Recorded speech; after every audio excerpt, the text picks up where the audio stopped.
Oi, gente! Meu nome é Ana Rezende e neste podcast vou compartilhar todas as minhas descobertas desde que iniciei a jornada transformadora para me tornar coach de saúde. Em cada episódio, vou abordar um assunto diferente que de alguma forma impacta nosso bem-estar, quer seja na esfera física, mental, emocional ou espiritual, porque aprendi que ser saudável é estar em equilíbrio. Se você quer fazer descobertas incríveis, melhorar sua saúde, viver de forma sustentável e ainda ajudar o planeta, se liga, você está no lugar certo. Eu sou Ana Rezende e Bom é o que te faz bem é o podcast da Mama Terra. Toma banho de cachoeira, abraça uma pessoa amiga, corre na chuva, escala a montanha, contempla a vista, transcende, levita. Neste episódio, eu tenho a alegria imensa de receber uma amiga querida da adolescência que a vida me deu o presente de reencontrar quase 40 anos depois, transformada numa jornalista e escritora brilhante, Daniela Zupo.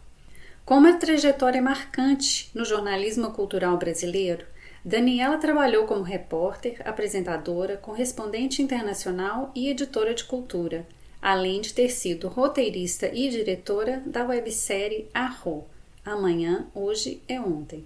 Em 2021, a websérie virou livro, complementando essa obra profunda e inspiradora que fala de força e superação diante do diagnóstico de câncer de mama. Além do seu aclamado jornalismo musical, onde participou de livros celebratórios de ícones da música brasileira e internacional, ela nos presenteia em 2025 com seu novo livro, O Dia em que Encontrei Bob Dylan numa livraria de Estocolmo, uma narrativa delicada e poética que transforma a viagem em metáfora da própria existência, nos convidando a nos perder e a nos reencontrar no caminho. Nessa conversa, falamos sobre as diferentes formas de encarar a vida e a morte e de como o autoconhecimento e o foco no momento presente são chaves para o bem-estar. Uma conversa cheia de reflexões permeadas pela sensibilidade e o brilhantismo que marca toda a sua carreira. Além dos livros, Daniela escreve no Substack e mantém um canal no YouTube, onde compartilha vídeos e entrevistas sobre cultura, arte e a vida contemporânea. Que alegria esse reencontro! Com vocês, Daniela Zupo. Oi, Dani! Que alegria e que honra! Prazer é todo meu, Ana. Prazer falar contigo. Que bom. Obrigada pelo convite. Seja muito bem-vinda ao Bom é o que te faz bem. Para a gente começar a nossa conversa, eu queria te perguntar o que nesse momento da tua vida te faz bem. Nesse momento é importante, né, a gente frisar, assim, porque tem muitas coisas que me fazem bem, que eu descobri que me fazem bem e que eu cultivo na minha vida, ou tento cultivar, né? Mas, assim, como você reforçou deu essa entonação nesse momento, acho que uma coisa que tem me feito muito bem nesse momento é viajar, fazer as minhas andanças com o meu livro novo, né? Esses encontros com o leitor, essas conversas, é um bem-estar que vem de colocar um sonho no mundo, que é um negócio que eu acho que a mim particularmente faz muito bem, né? Gerar um livro, né? Todo um processo, é uma espera, né? O livro é para os criadores pacientes. O que acontece comigo, que eu observo com muitos amigos escritores, é que tem toda uma gestação, depois a publicação, enfim. Então, quando você coloca um livro no mundo, ele já é meio que um filho, sabe, assim mesmo. Então, tem me feito muito bem nesse momento colocar esse sonho no mundo e encontrar as pessoas que vão lendo esse livro, que vão fazendo essas trocas comigo. Eu acho que isso é muito enriquecedor, né? Então, eu diria que é sentir a vida em movimento é sempre uma coisa que me causa bem-estar. Ai, sensacional. E eu sei que Agora, tem um você... monte de coisas que me fazem bem, né? Assim, tipo, ouvir música, ler, fazer yoga, e tem A lista é grande. É. Não, eu acho ótimo toda vez que eu converso com alguém que eu faço essa pergunta.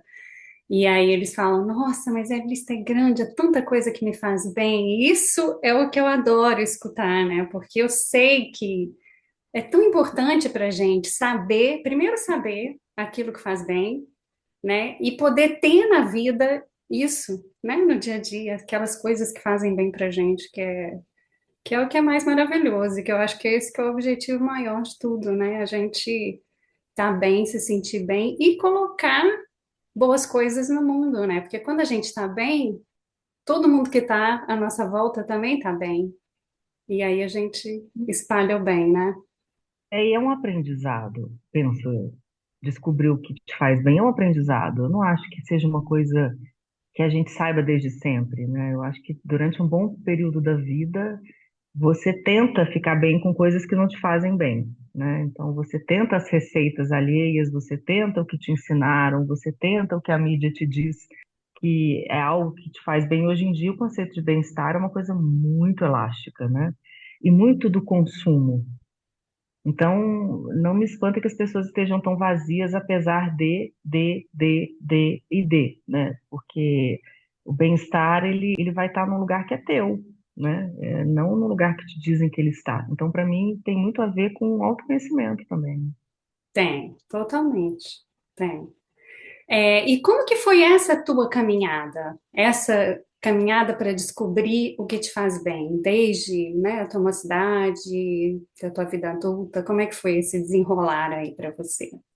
Eu acho que no meu caso foi um longo caminho. Eu sempre fui uma pessoa que soube o que não fazia bem, talvez. Foi mais fácil essa parte, assim. É um bom De começo, experimentar. né? De experimentando pela vida, não, isso não é legal para mim, isso não me faz bem, mas acho que encontrar o que faz bem é uma conquista, no meu caso, da maturidade.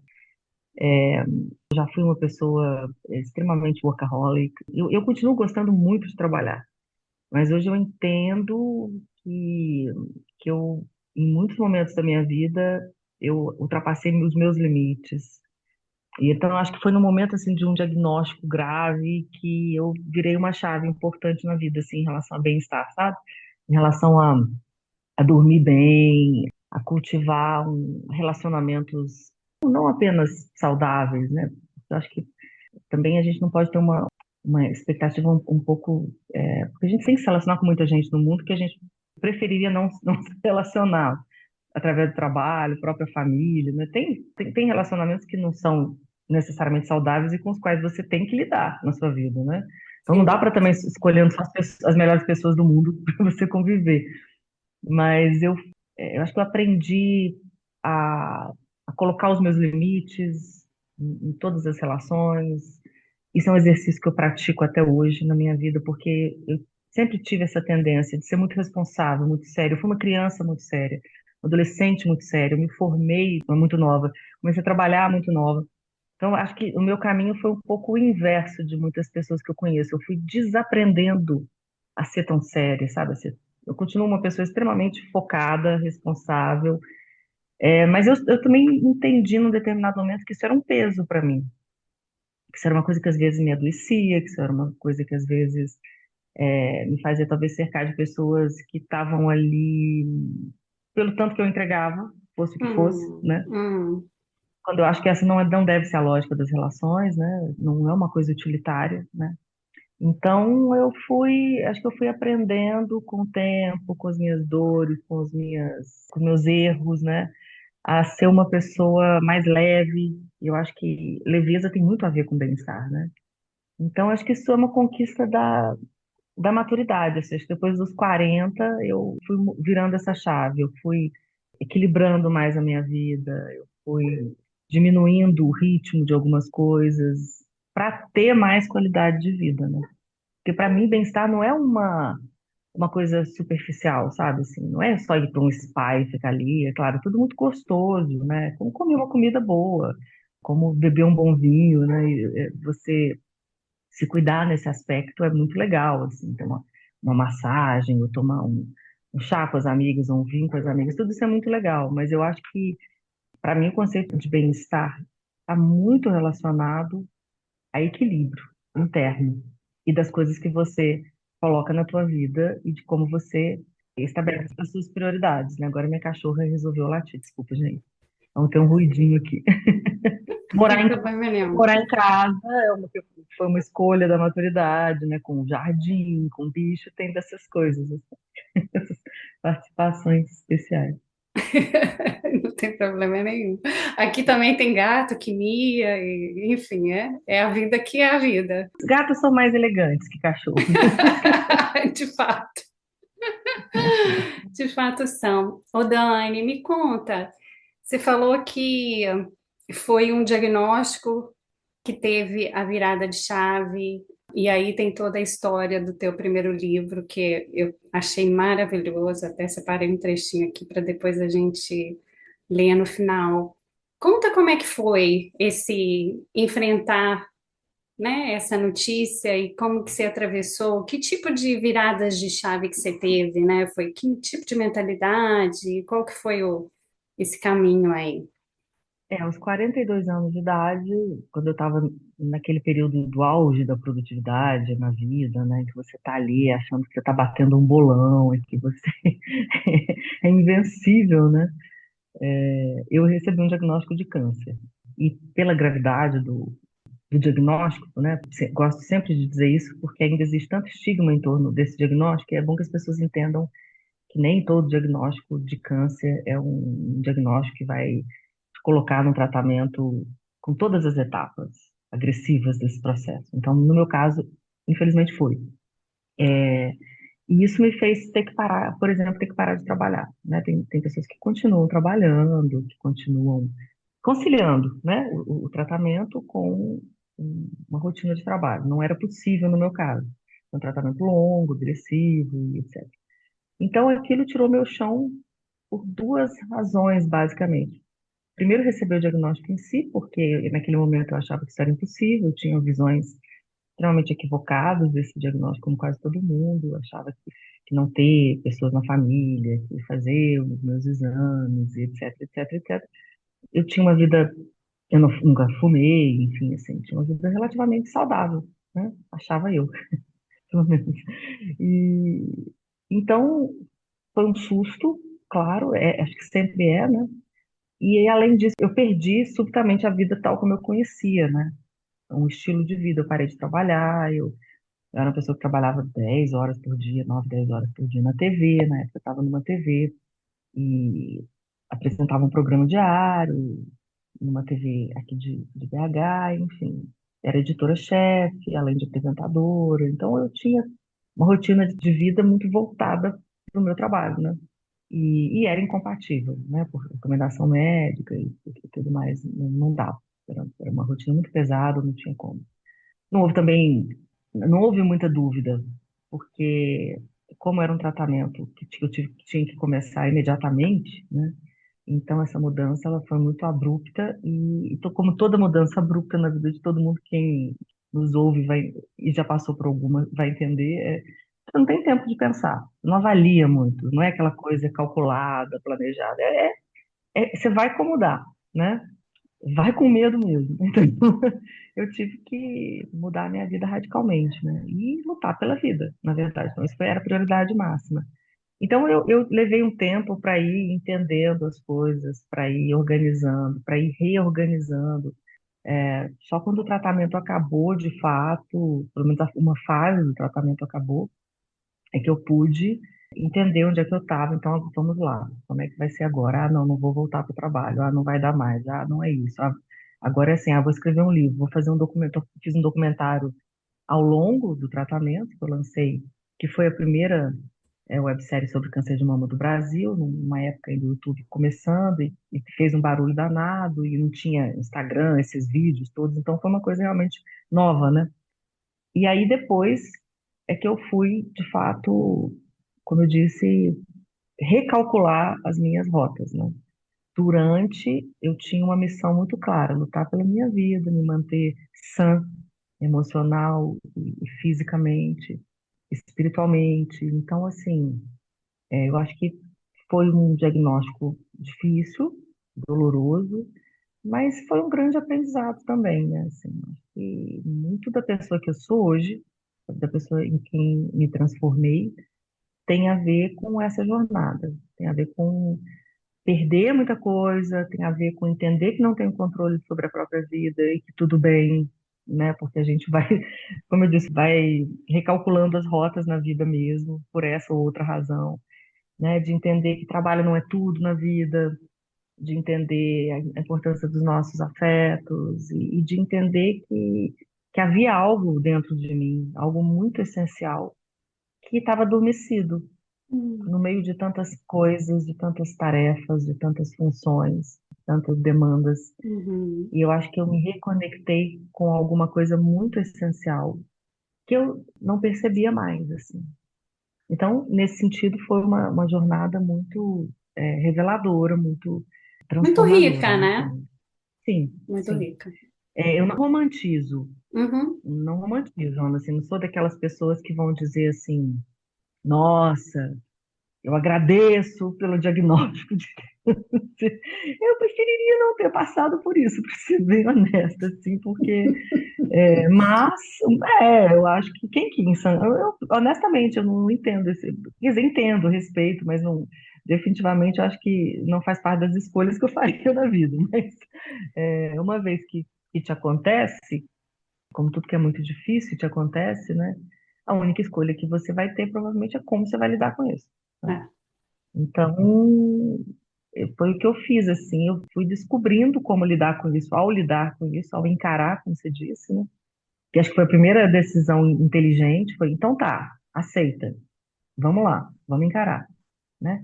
E a psicanálise me ajudou muito, a meditação me ajudou muito a encarar, né? A não fingir, não ficar com raiva da vida, não achar que foi uma rasteira, não achar que eu não merecia, porque o que eu escrevo no livro, né, ninguém merece.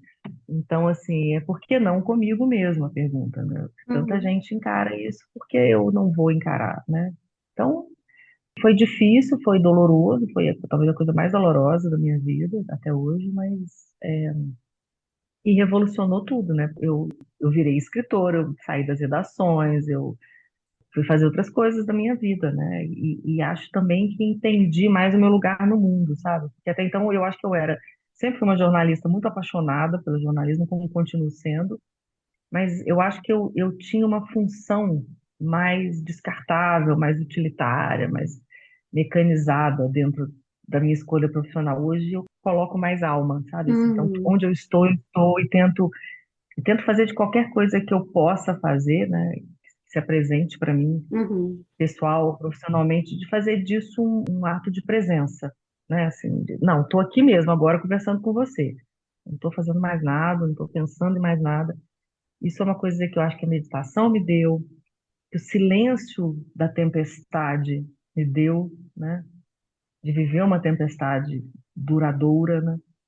Aprender esse silêncio, aprender a conviver com a minha solidão, aprender a perder, né? Porque a gente não está vivendo num mundo onde a gente é ensinado a perder nada, né? Todo mundo só quer ganhar.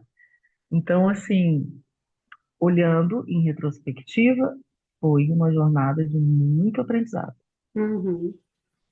Ai, que maravilha. O primeiro passo é sempre a aceitação e a maneira com que a gente encara, porque é claro que todas as dificuldades são para o nosso aprendizado, né? Se a gente entende essa terra como uma grande escola, né, não tem outra forma de encarar isso, né? Senão para aprender, né? E aí a gente aprende todo o tempo, né? É, e essa coisa de comparar, né? Assim, de comparar sofrimento, de comparar sucesso, de comparar tudo com o que é dos outros, né? Isso é uma tremenda bobagem, um atraso na vida, né? Porque se você sempre vai achar gente sofrendo mais que você e gente Hum, sofrendo menos que você. Então, você ficar medindo também a tua dor pela dor dos outros, não acho que é uma boa medida, né? Então, aceitar a sua, né? Se possível, achar, ter ferramentas, ter recursos para sair dela em algum momento, claro, né? Uma coisa que eu digo também no livro, né? Eu falo, encarar um problema é diferente de transformar sua vida num problema, uhum, né? Então, quando você entende isso, ok, esse é o problema com o qual eu tenho que lidar agora, mas a minha vida não está resumida a isso. Então, assim, Isso era um exercício que eu fazia muito durante o tratamento. Eu não vou me definir por esse diagnóstico, Uhum. né? Assim como eu acho que eu não vou me definir mais só como jornalista, não vou me definir só como mãe, não vou me definir só como mulher. Assim, eu acho que a gente tem vários papéis, várias possibilidades, e acho que exercitar um equilíbrio entre essas coisas é saúde, né? É bem-estar e é saúde, né? Então, eu acho que é isso, é como se disse, assim, tudo que te acontece, é até coisa boa, né, Ana? Tem gente Claro. que não consegue aceitar os seus próprios sucessos, aceitar a própria felicidade, está sempre se sabotando, né? Assim, não, então quando a coisa está boa, a pessoa dá um jeito de estragar. Então, Tu assim, acha que alguma eu coisa acho, está dando errado, alguém está querendo passar a é, perna, né? eu acho que, assim, eu acho que exercitar a aceitação também é isso, assim, é você aceitar quando tá tudo legal e curtir, né? Não, tá tudo bem, tá tudo ótimo, olha que delícia isso aqui. Tem gente que viaja, né? Que é o tema do meu segundo livro, e um dia a gente estava conversando assim, desses papos com leitores, e uma pessoa falou assim: ah, mas viajar tem muita coisa ruim também, claro que tem, né? Mas assim, se você tá ali num lugar bacana, que você pagou a prestação para estar, ou que você se programou para estar, você tirou um tempo no trabalho, você está com pessoas queridas, ou está sozinho, ou etc. Você vai ficar procurando só o que está fora da sua expectativa, então você melhor nem sair de casa, porque surpresas acontecerão, frustrações também, e coisas legais que você não estava esperando, né? E a vida, então, vale para viagem, vale para a vida, assim. Quando uma coisa tá legal, aceita, curte, viva, desfrute, permita-se, né? Uhum. Aceite que a vida pode ser boa para você também. Ah, isso é tão importante. Isso é muito importante. Escutando você falar, assim, porque realmente tem algumas pessoas que sempre olham pelo lado negativo, né? E a questão do Sim, controle, né? A gente tem que entender isso, que a gente não tem o controle sobre tudo. Por mais que você planeje uma viagem, né? Ainda uma série de coisas podem sair do teu controle, podem dar errado. Que tá sim. tudo bem, E, e, né? E tá e tudo tá tudo bem. bem,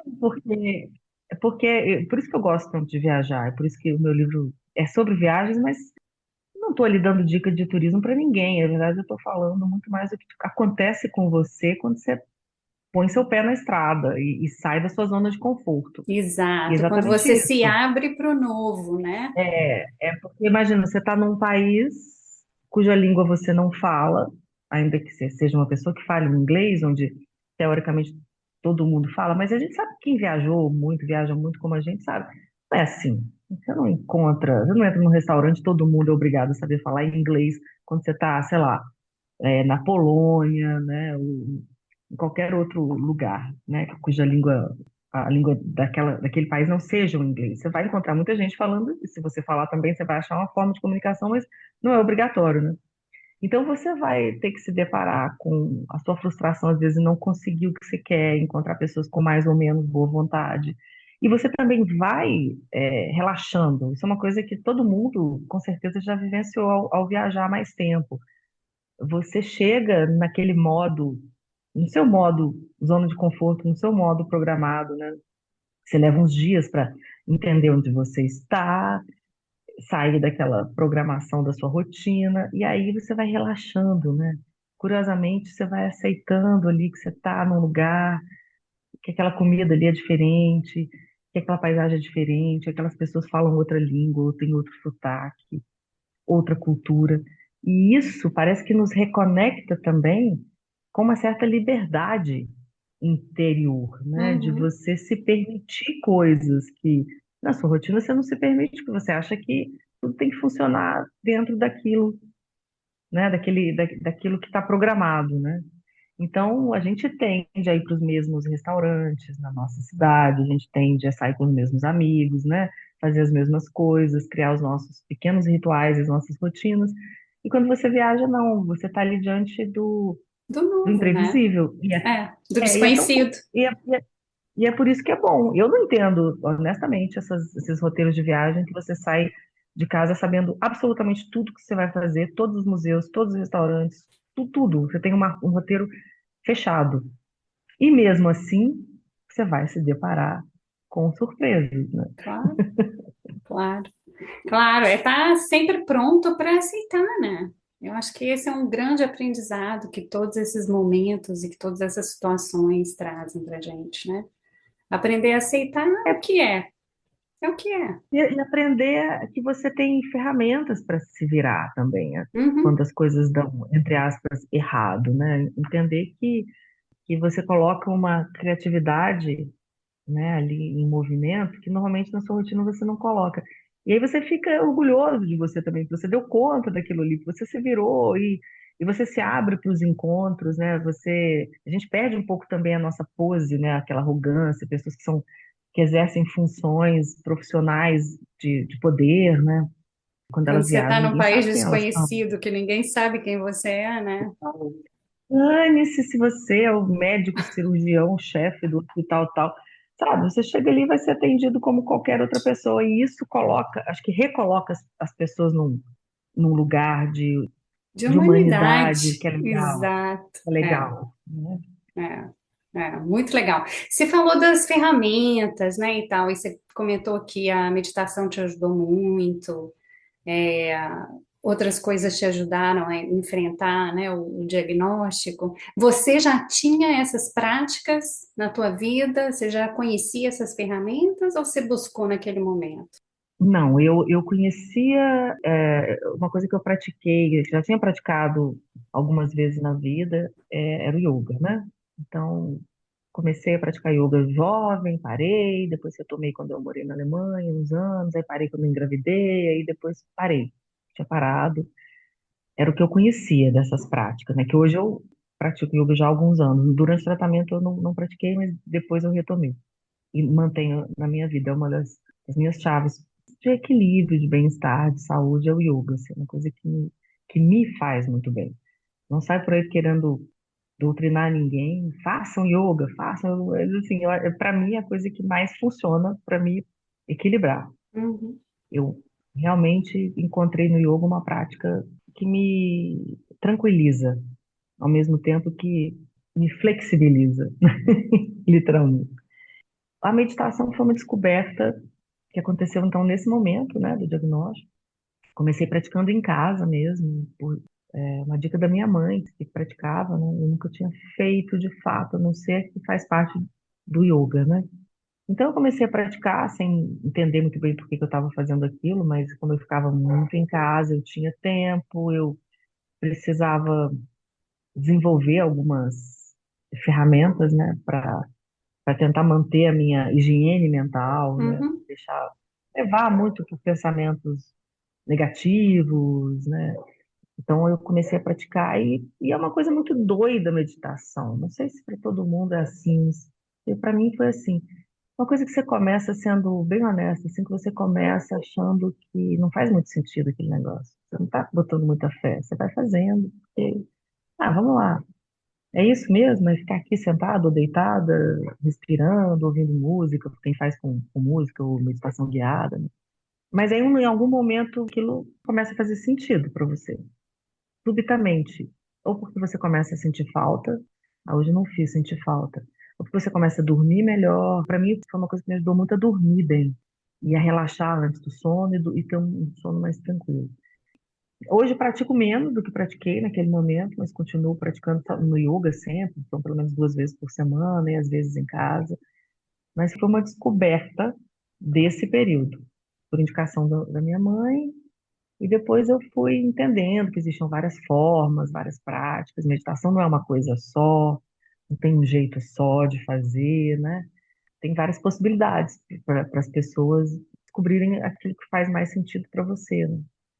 A psicanálise também foi uma ferramenta que eu descobri nesse momento do diagnóstico. Como jornalista, obviamente, eu já tinha entrevistado vários, até uma época fui mediadora de um programa de TV que era com psicólogo, então eu tinha muitos amigos que eu conhecia que eram e profissionais que eram psicólogos ou psicanalistas ou psiquiatras, mas eu nunca tinha me ocorrido fazer psicanálise assim, nunca. Talvez por ter aquela visão assim de que você só procura quando você tem um problemão, né? Nesse caso era um problemão, então eu fui. E é uma coisa que continua na minha vida também, porque é mais uma ferramenta que eu descobri, opa, tem mais aqui para investigar, tem mais aqui para pesquisar. Tem algo aqui que me ajuda a identificar algumas questões que podem estar me segurando meu pé um pouco na vida, podem estar embaçando um pouco a lente, né? Então, foram duas ferramentas que entraram na minha vida, né? Dois recursos, assim, de bem-estar que entraram na minha vida nesse momento delicado e difícil, mas que eu mantive, né? Me lembro que me perguntaram, assim, sobre a psicanálise, inclusive meu psiquiatra, que eu com ele até hoje pelo Stélio Lage, ele é psicanalista e psiquiatra. Eu me lembro que me perguntaram assim, terminei a radioterapia, quimioterapia, me perguntaram assim, mas você vai continuar? Agora é que o negócio está ficando bom. E tô lá até hoje. Então, assim, eu acho que são ferramentas poderosíssimas, né, de autoconhecimento. E como eu disse, para mim o bem-estar está muito ligado, né? Entender o que te faz bem está muito ligado a se conhecer, né? Então, Totalmente. ficou na minha vida, assim. Ai, que legal. E a isso, principalmente a psicanálise, a isso eu agreguei hoje o yoga, que foi uma solução legal, assim, de continuar com a meditação, mas com uma prática que era física também, né? E que também resolve outras coisas, né? É. E a psicanálise é um processo longo, né? Quanto mais tempo, mais você vai descobrir, mais vai se conhecer e mais vai ajudar, né? Não é uma coisa E é rápida. um exato, exatamente. E acho que entendo porque tem gente que para tão rapidamente, porque deve olhar assim, Ou nossa, mas chega! não estou aqui com os meus problemas e com os meus defeitos, que vai ser melhor, vai dar menos trabalho, entendeu? Mas é legal quando você se descobre identificando na sua vida. Nossa, hoje eu brinco assim, eu fico em casa e falo muito, nossa, ser uma pessoa analisada é difícil, porque você olha assim e fala, putz, será que com os amigos, com família, você fala, não, de novo, não, será que a pessoa não está vendo? Ela vai cair no mesmo buraco, ela vai repetir o mesmo padrão. Isso é uma coisa de quem faz psicanálise há muito tempo, vamos combinar. Aham, Quase sempre, quase é, sempre é, de quem está ali, é, né, nessa história já há mais tempo. é. De identificar os próprios padrões e reconhecer isso, né? Nos momentos sociais É, e tudo. Mas isso é a chave, né? A chave do autoconhecimento é essa, né? Essa consciência dos teus padrões, dos seus gatilhos e aquilo que te faz reagir de certas maneiras, né? E aí, com essa consciência, você pode ter a escolha de fazer diferente, né? exatamente. É. Aí também se perdoar quando você repete, você fala, Ah, putz, eu sempre claro! digo, pelo menos se você está consciente dessa repetição, se você está consciente que você se sabotou ali, você está consciente que você pisou na bola, já é um caminho de cura, né? Já é um caminho de cura, de autoconhecimento e de cura, um sentido mais profundo. O pior é quando você está ali vendo nada, entendendo nada, sacando nada. Não adianta marido, esposa, pai, mãe, filho chegar e te dizer que você não vê aquilo, que você não vê, assim, Uhum, não vê. Então, se exato. você não vê, vai continuar às cegas, né? Não, a consciência é sempre o primeiro passo, né? Para tudo. Você ter consciência de que não tá legal para poder tomar o passo para mudar, né? Então, é chave, não tem jeito. Mas me conta uma coisa que eu fiquei curiosa. Você comentou que o seu documentário, né, a websérie que você fez na época foi pioneira, não tinha, né, não tinha Instagram, não tinha nada, você fez direto no YouTube.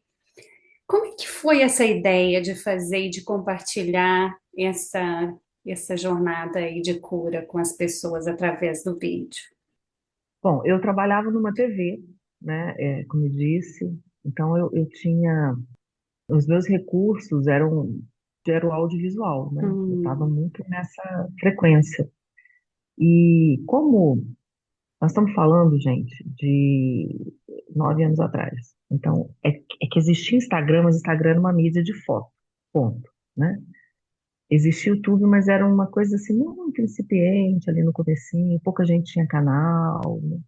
E eu tinha, não sei por quê, mas eu tinha. Talvez por trabalhar em TV, ter sacado que ali podia ter um futuro, como ninguém sabia naquele momento também que o YouTube ia virar o que virou, né? A gente estava num outro momento ainda, 2016. uhum, Eu tive um desejo, eu tive que sair da TV, como eu disse anteriormente, Em alguma medida, eu comecei a sentir que eu estava me escondendo, porque eu estava sem Hum, cabelos, eu, uma apresentadora de TV, numa época em que andar careca por aí, ainda. Eu acho que nisso as redes sociais são poderosas, né? Positivamente falando. As pessoas começaram a compartilhar mais. Estava deixando de ser tabu. Claro que ainda temos muito que caminhar nesse sentido, mas em comparação com o que já foi, eu acho que melhorou muito, né? Essa coisa de você não olhar mais para uma mulher careca ou visivelmente em tratamento de câncer na rua e, né? As pessoas têm mais respeito, têm mais entendimento, né? Acolhimento, né? Acho que isso tem melhorado muito. Então, em algum momento, aquilo começou a me incomodar um pouco. Eu tinha uma sensação de que, por ter saído da TV, por ter saído do vídeo, por estar em casa, as pessoas podiam estar. Eu podia estar reforçando esse estereótipo, sabe? hum, E, ao mesmo tempo, eu precisava fazer alguma coisa criativamente, porque eu estava muito triste de não estar trabalhando, não fazendo nada. E aí eu falei, bom, eu vou contar essa história, mas eu não sabia exatamente como, nem o que que eu ia fazer. Eu comecei a registrar, porque eu falei, bom, tem que ser no momento. Então, um dos episódios que chama Heróis é o momento em que o cabelo começa a cair, eu corro no salão e vou raspar antes de cair, né? Então, assim, isso não é uma coisa que eu podia planejar na minha vida. Não sabia que meu cabelo ia cair naquele dia tomando banho no chuveiro, subitamente. Então, eu fui filmando essas coisas. A minha filha tinha 9 anos na época. Eu ficava aqui com ela, brincando, fazendo coisas, cozinhando, e a gente fazia o registro. E meu companheiro, na época, que eu chamo de câmera íntima, né? Ele tinha comprado uma câmera, ele começou a fazer isso. E em um determinado momento, o roteiro começou a surgir para mim, que ia ser uma websérie. E eu fui criando o roteiro dos episódios. Aí tratamos um colega de TV, que era, na verdade, era um estagiário, que tinha trabalhado comigo, tinha se formado. E ele veio aqui para casa, a gente editava juntos, ele filmava algumas coisas. Depois eu tive a ajuda de um episódio final, que é o episódio que eu estou no ateliê do Carlos Bracher, né, artista plástico, que é um episódio lindo, né, de transcendência. A gente teve a colaboração de um amigo que é cineasta. Então, a coisa foi acontecendo. Depois que eu tinha esse material, eu comecei a editar em episódios. Foram 8 ao todo. Aí eu comecei a lançar semanalmente no meu canal no YouTube, durante outubro, como uma ação de Outubro Rosa. uhum, E aí fomos em setembro e outubro. E aí a coisa começou a repercutir, porque não era uma coisa muito comum. E a websérie, que tem o mesmo nome do livro, né, que é Arro, A-H-O, Amanhã Hoje é Ontem, abreviado, não era uma história de um tratamento, sabe? Não era uma história de um diagnóstico de câncer. Era uma história de transformação física, espiritual, emocional de uma pessoa, uma mulher, diante de um diagnóstico de câncer. Um confronto com a ideia da morte, um confronto com a finitude, um se encarar no espelho com tudo que isso significa a partir daquela situação. Então, ele tem uma abordagem mais humanista, mais sensível do que, não era, a minha ideia não era falar clinicamente da doença, uhum. nem que as pessoas acompanhassem o meu tratamento para entender como funciona. Então, o primeiro episódio é sobre receber o diagnóstico, o segundo episódio, não sei se vou me lembrar aqui, o segundo episódio é sobre começar o tratamento, o primeiro é Barcos pela Noite, a imagem que me ocorreu, né, de quando você recebe o diagnóstico, assim, você está ali naquela escuridão. O segundo, que foi sobre o tratamento, quando ele começou, não me fugiu o nome agora. O terceiro é sobre esse momento, que eu raspo a cabeça, que chama Heróis. Aí eu vou construindo. O Sol é o episódio que é protagonizado muito pela minha filha, que era uma criança nessa fase, que me ajudou muito, me ensinou muito sobre como encarar. Até esse episódio final, que é o Música e Silêncio, que é com Uhum. Bracha, que é o da Transcendência. E depois isso se transformou num documentário, ainda está no meu canal no YouTube, em episódios, na playlist Arro, mas depois a gente reeditou porque foi para o streaming, né? Então hoje ele existe como um documentário cheio na Box Brasil, mas para quem tem Claro TV, Amazon Prime, dá para ver também. Nossa, que E foi legal, assim, não? foi uma história que eu não planejei, mas que foi acontecendo, e aí 5 anos depois a Box Brasil me chama para exibir. Eu falei, bom, então vou ter que fazer um documentário. Aí a gente editou tudo junto, fez alguns cortes, ficou com 50 minutos. E aí, uma vez que está na Box Brasil, que é uma plataforma que agrega outras, né? Quem tem Claro TV ou quem tem Amazon Prime, como consegue ver. Então, foi para um outro lugar, saiu do meu cantinho ali do YouTube, né? Do meu quintal, e ganhou Outra outros espaços, né? dimensão. É, É. Como o trabalho, quando a gente faz com a alma, né? Sem se preocupar com o resultado, como ele cresce, não? é, Cresce no é uma coisa que impacto que eu estou dizendo, né? Cresce no impacto. sim, é uma coisa que não me gera um centavo, né? Assim, não é uma coisa que eu fiz de uma maneira visando nenhum tipo de lucro, nem nenhum tipo de audiência. Foi uma coisa que eu realmente fiz como, por um lado, foi uma forma de eu me afirmar subjetivamente diante daquilo, não deixar aquilo me engolir, contar aquela história eu mesma, não ser vítima, não deixar ninguém contar por mim. E, por outro lado, abrir isso para que outras mulheres, outras pessoas que estejam encarando a mesma situação possam se ver naquela experiência e talvez se inspirar, né? O retorno que eu tenho é esse, né? De pessoas que veem nessa narrativa uma esperança, uma inspiração para enfrentamento, para acolher essa transformação na vida. Acho que vai até um pouco além do câncer, mas é claro que exatamente as mulheres que estão encarando o diagnóstico se veem naturalmente ali, né? Uhum. E se veem de um jeito que não é estereotipado, que eu acho que é legal, É assim, se veem do jeito exato. delas, do jeito de Uhum. cada uma, né? É. Porque essa coisa E a de experiência você achar humana, né? Da sim, história. É. completamente, completamente. Muito Que é, na legal. verdade, a experiência de alguém diante de uma situação limite, né? Assim, não precisa ser o câncer. Para uns é o câncer, para outros é uma falência, para outros é um outro diagnóstico, para outros é um luto. Todo mundo tem sua noite escura, né, na vida. Uhum. Claro, claro. E daí, mais tarde, veio a ideia do livro. Você teve uma proposta? Como que foi? Sim. Aí, uma vez que a websérie foi lançada, repercutiu na época, foi para Ana Maria Braga, foi para o Gênero. Foi uma coisa que rodou mesmo, porque não tinha, realmente não tinha. Nada do As redes gênero, sociais. né? Não, porque hoje as pessoas fazem vídeos curtos, era um outro momento da É. comunicação. Uhum. Hoje talvez não tivesse o impacto que teve, porque era realmente uma coisa original naquele momento. E hoje acho que continua porque é um outro formato, né? Não é aquele videozinho de 1 minuto e meio, tem que mergulhar um pouquinho, né, na história. E, enfim, aí eu tive uma proposta de uma editora daqui de Minas para fazer um livro, uma coisa, uma tiragem pequena, uma coisa pouco ambiciosa, mas o livro esgotou rapidamente, foi para alguns festivais, ficou aqui em Belo Horizonte, na região, e acabou e ficou por isso mesmo. Porque eu falei, bom, tinha sido uma produção independente, eu falei, bom, agora, se alguma editora se interessar, que faça o convite, eu não vou ficar bancando mais uma produção. E tinha sido uma conversa de autopublicação, né? E aí eu consegui um apoio, um patrocinador que se interessou e fizemos e pronto. Só que aí, anos depois, em 2021, uma editora do Rio, a Dark Side, fez uma série de livros ligados à psicanálise, filosofia, autoconhecimento e escolheu o meu livro para relançar. Então, hoje ele está na Dark Side, uma edição luxuosa, né, capa dura, que, como tudo que eles fazem. E eu fiz o convite, né, ao Mia Couto, para ele escrever a quarta capa, e ele me deu esse presente. Eu nunca podia imaginar que ele fosse topar escrever um texto lindo nessa nova edição, que hoje é que circula na Amazon, nas livrarias, enfim. Tem a quarta capa do Mia Couto. Fez uma leitura linda do livro, né? E foi assim. Aí, como veio o streaming, convite da Box Brasil, veio o convite da Dark Side, aí é o que eu falo, já não é mais meu, já é o universo acolhendo o projeto caminhando, eu só sou a guardiã. Mais do que autora, eu digo que eu sou só guardiã, assim, dessa obra, né, que eu considero que é um documentário, é um livro sobre essa experiência, como você disse muito bem, né, sobre essa experiência humana, né. É um super legado, né? Um super legado.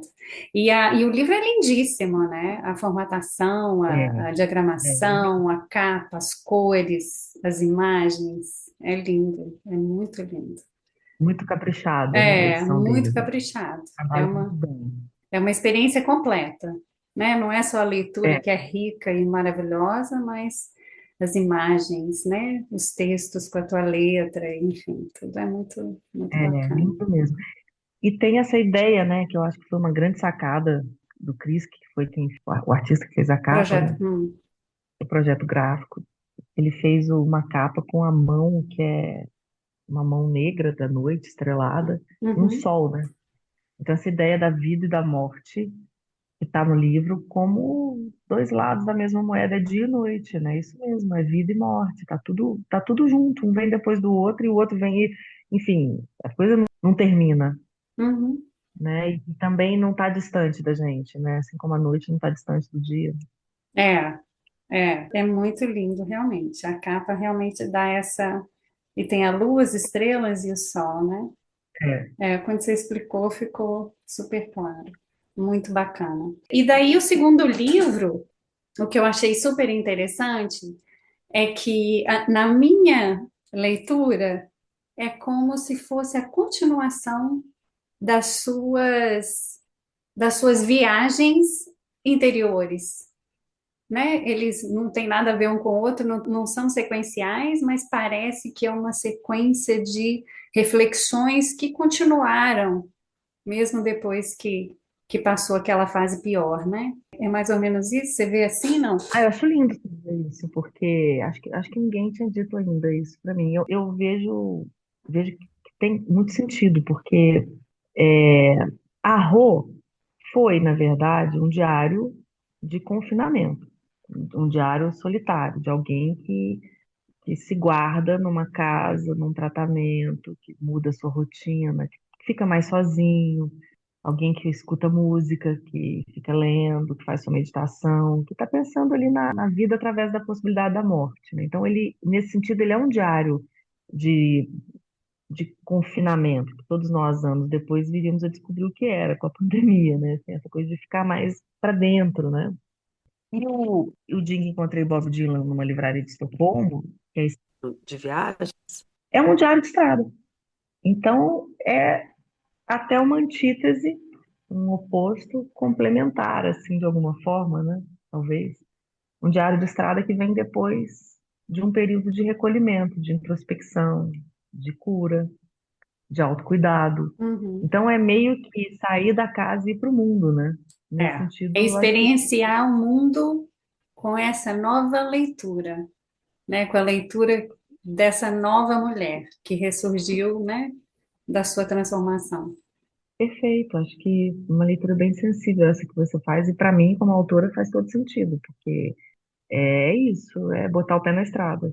Depois de um longo, de um período de solidão, de recolhimento, E de de autoconhecimento, cura, no fim, né? sim.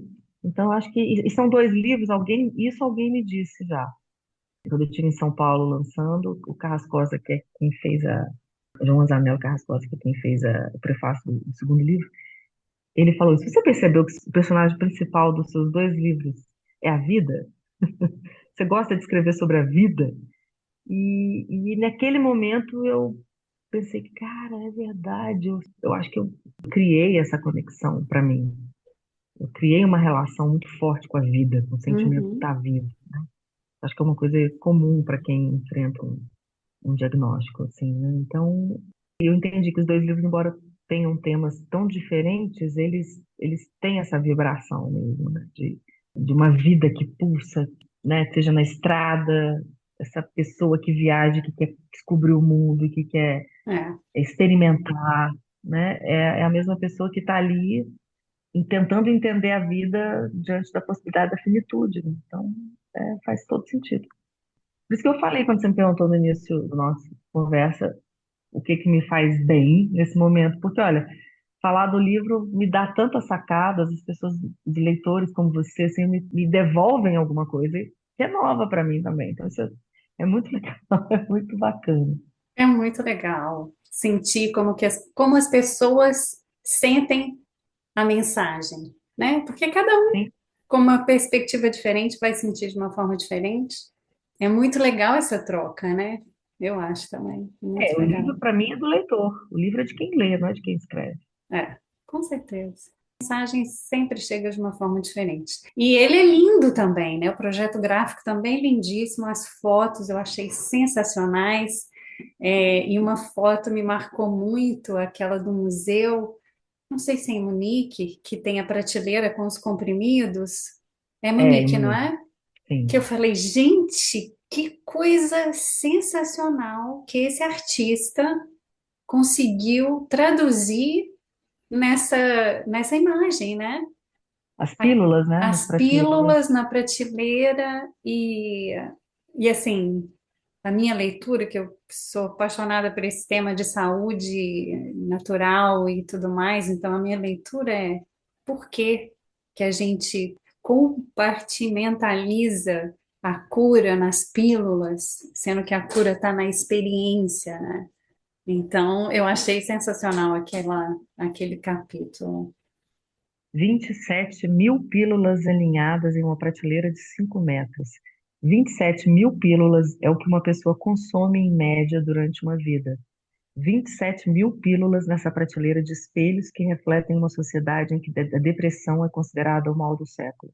27 mil pílulas que refletem algum tipo de remédio que não nos cura, mas nos mantém operantes. Viver é produzir, mas apenas isso?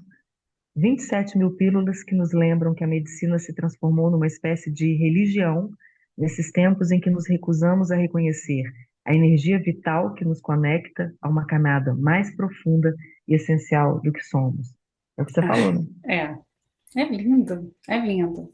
Eu amei os dois livros e assim, de uma profundidade, de uma sensibilidade que foi realmente tocante. Que Muito bom, lindo, obrigada. É muito porque lindo. eu gosto dessa expressão remediar, né? Ela já diz tudo, né? Quando você fala que vai remediar uma situação, você não está curando, resolvendo, você está Uhum. remediando. Então, viva os remédios, né? Viva os recursos da medicina. A gente só não pode esquecer. Eles estão apenas remediando. É, a A cura está verdadeira cura está profunda. muito mais no fundo, né? É, eu É, sou muito grata a toda a medicação que a medicina me ofereceu para lutar claro, pela minha cura.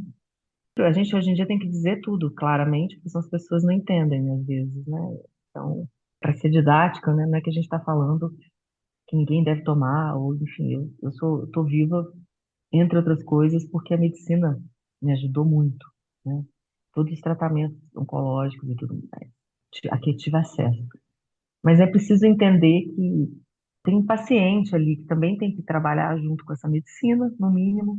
Tem um médico que tem que ser um ser humano, te acolhendo, te ajudando. E tem outras camadas de cura que você tem que acessar também dentro de você. Então, é um combinado, né?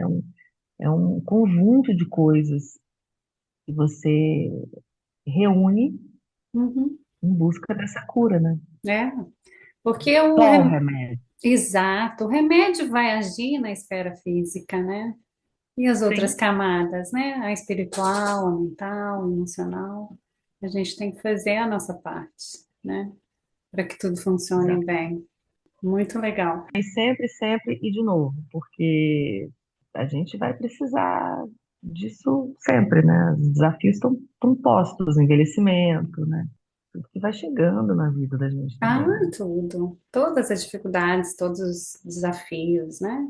Todos os momentos. Mas é esse entendimento, né? E esse autoconhecimento que a gente falou, né? Quando a gente tem isso como ferramenta também, né? De saber enfrentar com aceitação, com a presença, e lógico, viver cada momento, né? Que eu acho que isso foi também uma grande parte das suas mensagens, né? E mesmo nas viagens, né? Estar presente naquele momento, conseguir fazer essa leitura dessa escultura desse artista nesse museu, né? Que é uma leitura profunda, que requer presença. Quanta gente não passou ali em frente àquela prateleira com essas 27 mil pílulas, sabe? E não fez nenhuma reflexão. Mas é isso, é a presença naquele momento de ter essa capacidade de ver além, né? E fazer a tua própria interpretação, né? Que também faz parte da Tá experiência, né? vivo, né? Presença é a gente entender que tá vivo, né? Eu vi outro dia alguém falando uma frase tão bonita que provavelmente eu não vou conseguir me lembrar, mas que era isso, só tem algo assim. Só tem medo da morte quem esqueceu de viver, né? Quem tá adiando isso, né? Eu acho um pouco exagerado, acho que todo mundo, em certa medida, tem medo da morte. Mas é um convite, eu acho, para você, em vez de ter medo da morte, se concentrar na vida. E como você vai se concentrar na vida se você não está presente nela? Exato. Você Né? mudou a tua concepção de morte, eu acho. Uhum, uhum, sim. Como que você entende a morte hoje? Isso foi muito elucidativo para mim entender essa correlação entre as duas, mas num nível muito profundo, de entender que a morte não é algo que chega, ela já está com você de alguma forma. Isso aliviou muito assim o meu medo, né? Entender que ela nasceu junto comigo, com a minha vida, digamos assim, que é um processo até um desfecho, né? Então eu não fico mais, como diria Raulzito, esperando a morte chegar, porque eu acho que ela já, de alguma forma, já nos acompanha. Isso foi uma mudança assim, ela é sutil. Às vezes falando assim nem faz muito sentido para muitas pessoas, mas para mim faz muito sentido hoje entender que ela não está me esperando em algum lugar. Ela já está em alguma medida comigo, né? Porque ela é o outro lado da vida, né? Ela é outra face da vida. Uhum, Então, eu acho que isso ameniza um pouco todos esses negatividade, né, com que a gente cerca essa ideia, esse medo, né, essa ideia de que eu até brinco no meu primeiro livro, né, de que ela vem com essa velha senhora brava que vem com uma foice para te pegar, não faz muito sentido para mim hoje, não. E espiritualmente falando, eu sou das pessoas que realmente acreditam em algo além disso que vemos e que conhecemos e chamamos de vida, sendo a morte o último ato, né? Eu acredito que a vida continua de uma outra forma, talvez não tenho uma crença assim definitiva, mas para mim é uma ideia muito fácil de entender, sabe? A ideia da continuidade após a morte. O que não tira em nada o nosso apego a essa aqui, eu acho, também, né? uhum. Muito pelo contrário, assim. Eu Mas eu achei acho que eu fiz legal. Você fez as pazes.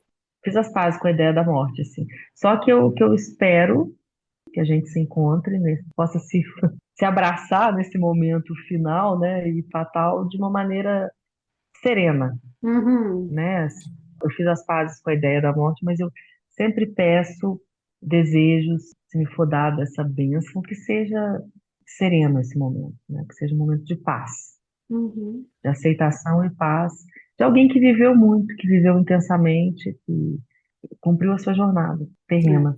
É, é isso. Eu adorei a ideia de ser o ato final, né? É, É isso. Outro dia eu escutei uma pessoa falando que é a graduação da escola terrena. é Então eu boa. gostei muito também dessa. Então é o último Eu, ato. como sou muito ligada à arte, né? Então, para mim, essa ideia do último ato como um grande espetáculo, né? Assim, a nossa encenação, né? A nossa representação, que também tem a ver com a ideia de que a gente, e muitos mestres espirituais falam disso, né? De que a gente é. E a física quântica também coloca algumas questões que são muito dessa ordem hoje para gente, né? Uhum, Nem tudo que existe é o que você vê, né? Então, essa ideia de que tem uma tela, né, que é a nossa vida, que está sendo projetado um filme, que é o filme da sua vida, da minha vida, da vida de todo mundo. Mas a tela continua, né? Ela deixa de existir porque o filme acabou. Provavelmente a história continua, né? é isso aí. Ai, que lindo! Adorei esse papo. Eu Amei, também, me chama mais, amei. vamos continuar conversando aí pela vida. Para a gente Foi um prazer. encerrar, você quer falar onde que os livros estão à venda? Repetir os títulos? Bom, são dois livros, né? A-H-O, Amanhã, Hoje é Ontem, e O Dia em que Encontrei Bob Dylan numa Livraria de Estocolmo. São publicados por duas editoras diferentes, né, a Dark Side e a Miguelin. Eles estão na Amazon, eles estão nas livrarias, não em todas do Brasil, mas em várias, né? No site das editoras também, mas acho que é mais fácil que as pessoas acharem na Amazon. E no meu canal no YouTube, que é o canal Daniela Zupo, nas minhas redes sociais, tem todos os links diretos também. Então, quem preferir me Uhum. procurar lá. É bom que aproveito para conhecer meu canal, onde tem entrevistas, matérias, resenhas de livros, discos, filmes, séries, meu É. olhar aí sobre a vida, sobre a arte, minha newsletter, né, que é o Cartoon Baby no Substack, enfim. Só botar meu nome no Google que encontra tudo no meu O site. trabalho é lindíssimo, jornalístico, musical, que é maravilhoso. E tem A vários música, a projetos música é novos tudo. vindo, né? Eu não paro, eu sou muito inquieta, né? E ter saído das redações acentuou isso, né? Porque hoje eu consigo mais organizar meu tempo. E aí eu escrevo, eu entrevisto no meu canal, eu escrevo na minha newsletter, eu faço meus livros, aí eu viajo com livro, eu encontro pessoas, que também é uma parte que eu sinto muita falta por ter saído das redações. Então, o lançamento do livro é sempre esse momento de encontrar outras Conexão, pessoas. né? É, O trabalho é muito solitário, no final das contas, né? Por isso que eu amo tanto isso aqui. Porque É quebra um maravilhoso, pouco, né? Quebra um sim. pouco. Tá aqui se vendo, se conhecendo desse jeito também. E é incrível, porque desde que eu comecei a trabalhar na internet, eu tenho amigos, amigos mesmo, assim, parceiros. Inclusive um deles, que é meu parceiro do Boteco dos Beatles, né, um dos integrantes desse programa que eu faço no meu canal no YouTube. Tem anos que eu converso com ele pela internet. Ele estava em São Paulo, a gente se conheceu pessoalmente. É tão engraçado, porque assim, não dá para dizer que você está conhecendo a pessoa só porque você está vendo ela pessoalmente, porque você já conhece ela. Aquela pessoa já tem uma energia, já tem um rosto, né? Já tem uma voz. Então, é como reencontrar um amigo distante que você não via há muitos anos. É. Não, eu sinto a mesma Mas coisa, né?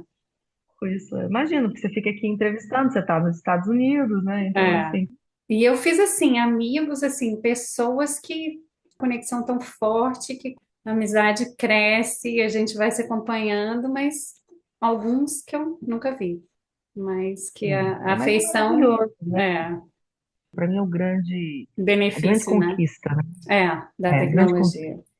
as conexões. Né? É. Muito legal, Dani. Eu vou deixar tudinho nas notas, então, com os links para ficar bem fácil. Link para o teu Obrigada pela canal, link para gentileza. os livros. Você quer encerrar com alguma mensagem? Quer falar alguma coisa específica? Eu tenho um trechinho aqui que eu gostei muito, que está Então vai, se já separou, vai você. Acho ótimo te que ouvindo é lendo o livro. sobre a morte, que está na prefácio. A morte é feita do mesmo rio que a vida. Um dia a gente entra nesse rio. Um dia a gente não sai mais. Morrer é esse mergulho que a gente dá na vida e fica lá, dentro dela. O rio me disse. Eu sei. É Eu muito adoro esse lindo, trecho né? também. Ah, é Eu muito adoro lindo. esse. Muito lindo. E tem a ver com essa pergunta que você me fez, né? Mergulhar na morte como quem mergulha na vida, né? Entendendo que a gente está entrando nesse rio, né? Não perder a chance, eu acho, de fazer esse mergulho, né? Com essa presença que a gente falou aqui ao longo do papo, né? Eu tenho uma frase que eu vou ler aqui rapidinho, de um texto. Você pediu para deixar uma mensagem, então acho que essa é uma mensagem boa de compartilhar. O que eu aprendi com o câncer é que, afinal, não se trata apenas de vencer a doença, mas de não colocar mais comida estragada na geladeira. E abrir gavetas interiores, nos reconectar o nosso corpo e a nossa alma de uma maneira que a vida em si mesma ganhe ou resgate um sentido mais profundo, totalmente concentrado no momento presente. Quando chegamos ali, nesse lugar onde sempre estivemos, sem perceber, curiosamente, o medo da morte se esvai. Nossa, Essa é. é a resposta à sua pergunta. Por que a Lindo gente demais. perde o medo da morte, né? É.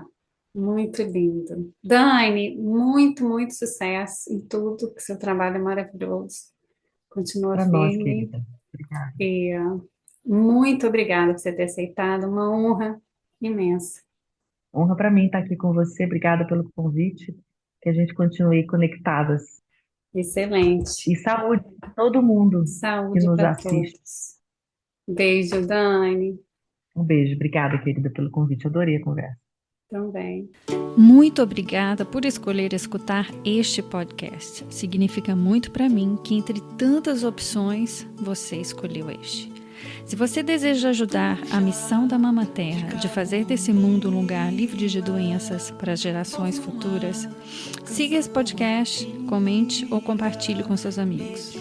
Você pode também se inscrever para receber meu jornal semanal, que eu preparo com muito carinho para você. Nele eu compartilho dicas de saúde e bem-estar, receitas e livros que eu recomendo.